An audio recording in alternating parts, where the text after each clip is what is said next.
I've spent most of my life running from something, but it wasn't always what I thought it was.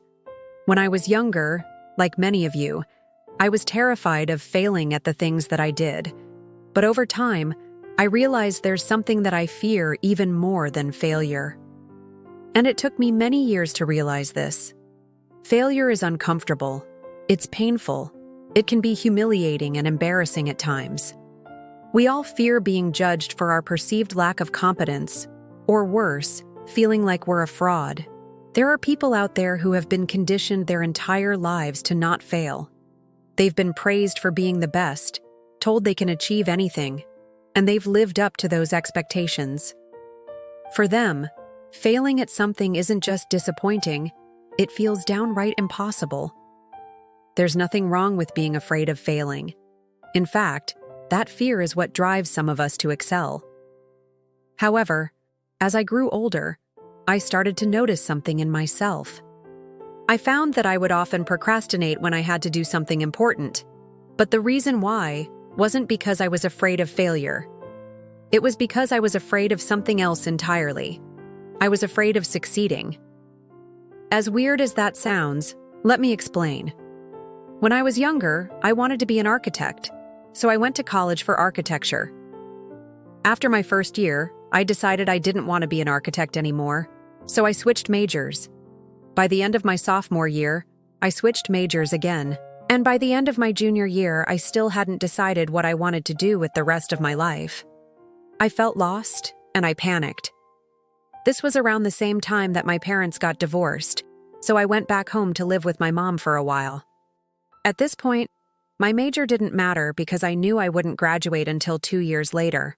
I enrolled at a community college close to home, and I could choose whatever classes I wanted. The only catch was, I couldn't enroll in any classes until July. That was 8 months away, and I hated having so much free time with no purpose. I tried going back to work part-time, but I was bored and restless. I needed direction. One day, I was browsing the course catalog looking for something, anything that I could take in July. And that's when I saw it. It was a psychology class called Introduction to Counseling. I had no idea what the class was about, but I enrolled in it for the fall semester, which was only 2 months away. I had no idea what I was getting myself into. During the first week of class, we learned about something called transference. It's when a client projects their feelings onto their therapist. At the time, I thought that was the dumbest thing ever. Like, why would anyone want to do that? But after a few weeks, I was doing it. I remember sitting in my professor's office during one of my appointments and saying, "I think I have a problem with commitment." She responded, "What do you mean?" And I said, "I never stay committed to one thing for very long. I get bored easily and I don't know how to make things last." As I was saying that, I realized that's exactly what I was doing, running from my fear of success by chasing distractions. I was sabotaging myself. I was giving myself permission to fail. And it wasn't just me. Most of the other students in the class were doing it too.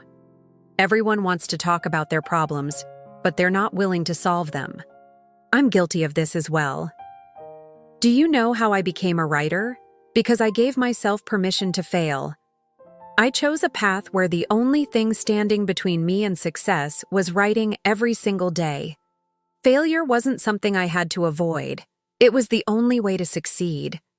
When you decide to pursue something that's meaningful to you, you'll either succeed or fail. Those are your only two options. But sometimes we sabotage ourselves to avoid success. And that's what I did for most of my life. I always found reasons to quit before I actually failed. The world rewards winners, but it also punishes them. Successful people are often seen as targets. They get criticized, mocked, and ridiculed. And when you become successful, everyone wants a piece of you. You might not be able to say yes to every opportunity that comes your way, and that can feel selfish. Sometimes success means doing things that aren't fun or enjoyable. You might have to sacrifice parts of yourself in order to achieve what you want. And sometimes success can lead to isolation. I've noticed this with many of my friends. Once they started making good money, they stopped hanging out with the people they used to hang out with. As humans, we have a natural fear of losing what we already have. We hate change and uncertainty, and we hate the possibility of losing the people we love. But the truth is, things change whether we like it or not. Sometimes success requires us to leave the past behind. Maybe you're married and you're afraid of what will happen to your marriage if you pursue something new. Or maybe you're worried that becoming successful will push you further away from your family and friends. Maybe you're afraid that you won't be able to maintain the lifestyle that you've grown accustomed to. For me, I was afraid that becoming successful as a writer would ruin my relationship with my girlfriend at the time. She was studying to be a doctor, which required her to spend a lot of time in the hospital. We both had demanding careers, so we hardly saw each other. I was so afraid of losing her that I threw away my shot at happiness. If you're struggling to pursue what you want, ask yourself this: is it really worth it? Are you willing to give up everything just to avoid pain? What's the worst that can happen? Can you handle it? If the answer is yes, then go for it. You have nothing to lose. But here's the thing: we can't predict the future.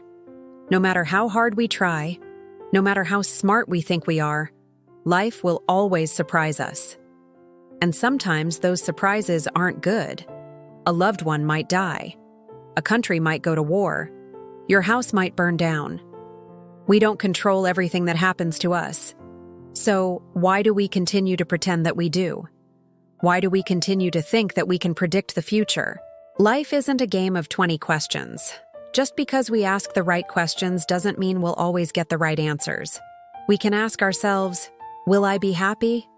But unless we have a magic ball, we'll never know for sure. When I was younger, I was desperate to find meaning in this world. I searched everywhere for an answer. I read books on spirituality. I experimented with different religions. I spoke to priests, pastors, and rabbis. I talked to psychics, mediums, and astrologers. I learned about astrology, numerology, and palmistry. I studied ancient texts and modern philosophies. I looked everywhere for an answer.